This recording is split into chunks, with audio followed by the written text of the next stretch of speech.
안녕하세요. 대은 멘토 신범철입니다. 오늘 알아볼 기업은 도화 엔지니어링이고요. 도화 엔지니어링에 관련된 이슈는 어떤 것들인지 한번 같이 살펴보도록 하겠습니다. 일단 최근 이슈는 실적 부분이 있죠. 그리고 이 실적은 국내 공공사업 수주 증가로 인해서 매출이 증가가 됐다라는 긍정적인 이슈가 있습니다. 그러면 23년도에는 어떤 공공사업에 대한 이슈가 있었는지 한번 같이 살펴보도록 하겠습니다. 일단 도화의 사업 분야를 보게 된다면 이 부문에 엔지니어링 부문이 있고 설계, CM, EPC, O&M, 건설에 대한 사업을 한다라는 겁니다. 그리고 제일 중요한 주요 고객사를 보게 된다면 국가 및 지방자치단체가 있고 해외 국제기구 및 세계은행, 기타 민간 사업자 등이 있다라는 거죠. 근데 이제 23년도에는 국가에 대한 수혜를 받고 국내 공공사업 수주 증가에 따라서 매출액이 증가했다라는 거죠. 그래서 직전 사업연도인 22년도와 당해 사업연도인 23년도를 비교해 보면은 매출액은 3.8%가 증가했고 영업이익은 119.9%가 증가했다라는 긍정적인 이슈가 있다라는 거죠. 그러면 2023년도에는 이런 국내 공공사업에서 어떤 이슈가 있었냐라고 보게 된다면 SOC가 있다라는 겁니다. 그래서 이거와 관련된 이슈를 살펴보게 된다면 이제 정부 건설 경기 위해 SOC 예산을 늘려야 된다라는 기사가 있죠. 결국에 기사 내용을 살펴보게 된다면 침체 상황을 이어오고 있는 건설 경기 회복을 위해서는 정부 차원의 적극적인 대응이 필요하다라는 주장이 제기가 됐다라는 겁니다. 결국에 이 기사에서 말하고 싶은 거는 현재 23년도 정부에서 경기 회복을 위해서 SOC에 대한 투자를 확대하고 민간 투자 사업 또한 집행하겠다라는 의지가 담긴 기사다라는 겁니다. 결국에 이런 SOC 사업이 일어났던 거는 그리고 코로나랑 관련이 있었던 거죠. 코로나 이후에는 통화 정책으로 직접적으로 자금을 풀어가지고 이제 시중에 돈을 많이 늘렸었다라는 거는 여러분들도 다들 잘 기억하시고 것 같습니다. 근데 결국에 지속적으로 통화량을 늘리다 보니까 인플레에 대한 문제가 생기고 이런 인플레에 대한 문제를 잡기 위해서 금리 인상에 대한 정책을 통했죠. 하지만 이런 이제 전 세계적으로 이런 정책을 펼친다고 하더라도 지속적으로 경기가 둔화가 됐었고 소비가 일어나지 않다 보니까는 사람들에 대한 이제 고용자들에 대한 고용률 창출도 지속적으로 이제 상승하지 못했다라는 거죠.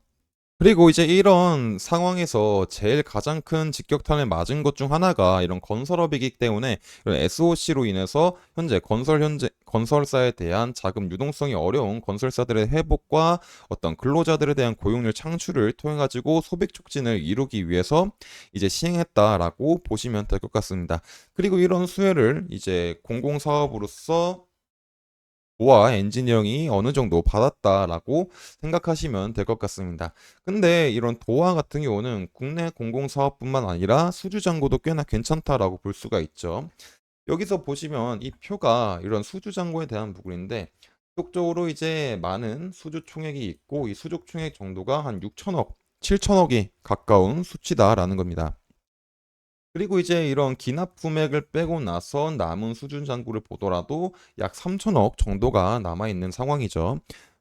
그리고 이제 이 수주에 대한 어떤 금액 같은 경우는 고아 이제 1년 매출액이 한 5천억 정도가 되다 보니까 한 50%가 넘는 수치다라고 보시면 될 것 같습니다.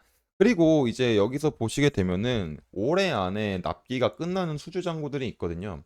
여기서 보시면은 이제 일본이나 어떤 폴란드는 아니고 뭐 오타케 쪽 이런 굉장히 많습니다. 그리고 이런 수주에 대한 잔고를 전부 다 합쳐 보면은 이제 2,300억 원 정도가 남는다라는 거죠.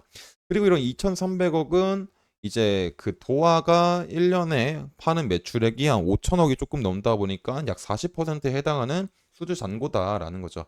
그래서 올해 안에 납기가 끝나는 이런 수주 잔고도 2천억이 넘다 보니까 어느 정도 괜찮은 상황이지 않을까라고 생각해 볼 수 있을 것 같습니다.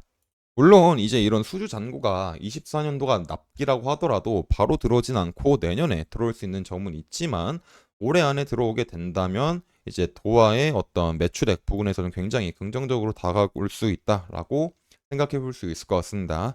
그래서 이런 부분들에 대해서는 지속적으로 공시를 확인해 봐야 되기 때문에 이런 부분들은 제가 지속적으로 체크를 해서 여러분들한테 알려드리도록 하겠습니다. 그래서 도화에 관심 있으신 분들은 제 영상을 시청해 주시면 감사하겠습니다. 그래서 주가를 한번 살펴보도록 하겠습니다.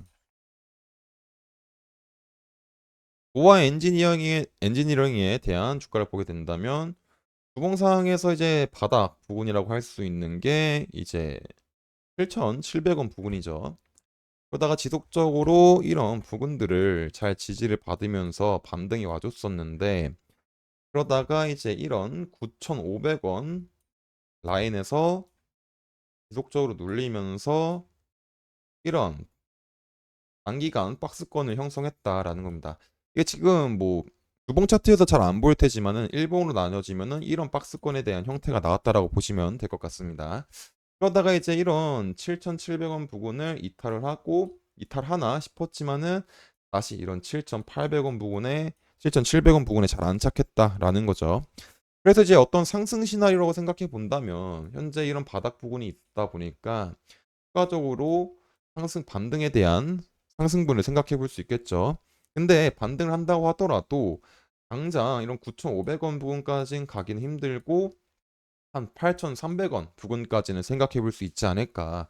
왜냐면 반등이 온다고 하더라도 이 부근 같은 경우는 이제 60평선과 이런 매물대 부근이 거친 상황이고 또 중장기적으로 이 120평선이 하방으로 향하고 있기 때문에 폭발적인 상승은 조금 힘들다라고 볼 수 있을 것 같습니다. 그래서 지금 당장은 약간 반등분에 대한 상승 시나리오를 생각해 볼 수 있겠죠.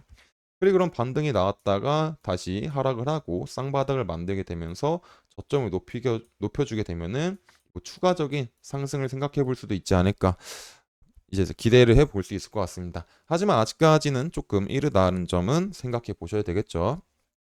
반대로 이 하방 시나리오는 이제 바닥 부근인 7,500원 부근들을 이탈하게 되고 최종적으로 7,100원을 이탈하게 되면은 어느 정도 하락에 대한 리스크는 조금 대비를 하면 좋지 않을까 싶습니다.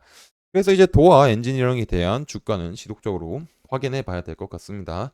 그리고 이런 도화 엔지니어링에 관련된 이슈나 주가에 대한 부분들도 제가 지속적으로 확인할 예정이기 때문에 도화에 관심 있으신 분들은 제 영상을 시청해 주시면 감사하겠습니다. 이상 대형 멘토 신범철이었습니다.